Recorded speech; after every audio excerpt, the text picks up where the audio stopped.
In the war of Mahabharata, the great Guru Dronacharya and his wife Kripi are blessed with a son. This son was named Ashwathama.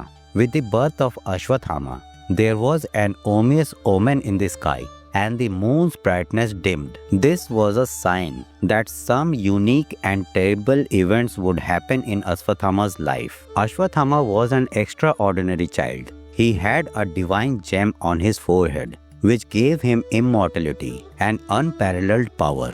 His father Dronacharya trained him in the art of war and Brahmagyan. Ashwathama acquired immense knowledge and powers from his father, making him a unique warrior. At the time of war, Ashwathama followed his father's orders and displayed his bravery on the battlefield. He was extremely devoted to his father and was ready to go to any extent in his honor.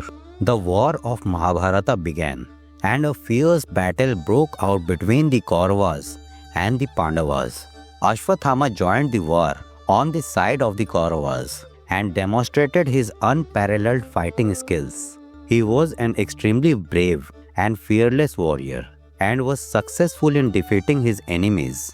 Ashwathama helped his father during the war and challenged the Pandavas many times. Due to his fighting style and bravery, he instilled fear in his enemies. But during the war, he had to face the death of his beloved ones many times, which saddened his heart.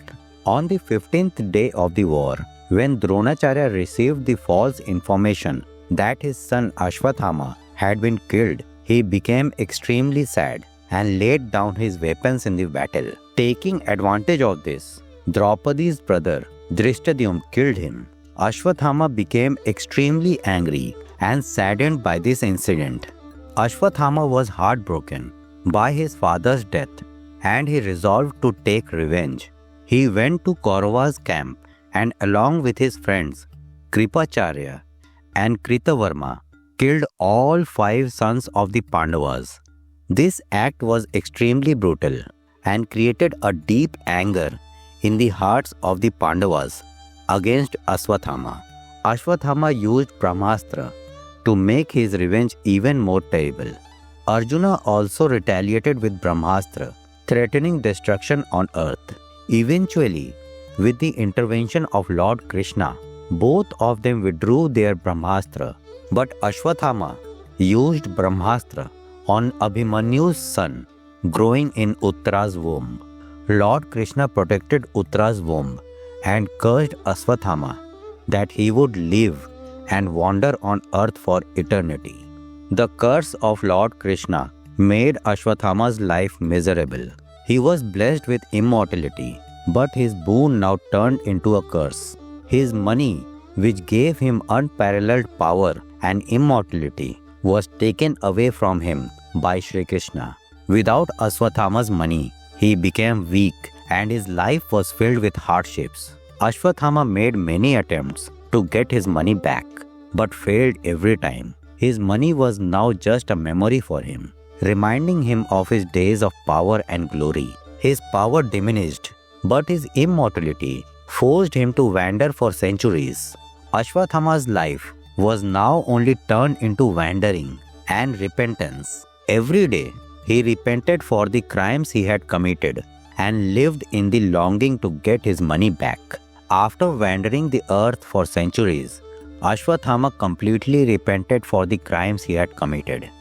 He tried to atone for his sins by meeting many saints and sages.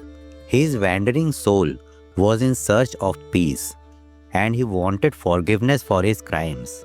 Ashwathama eventually assumed the form of great ascetic and indulged in rigorous penance. His penance impressed the gods and they granted him forgiveness for his crimes. Ashwathama gave up his desire to regain his money and indulged only in the search for spiritual peace. His rigorous penance and repentance eventually granted him salvation.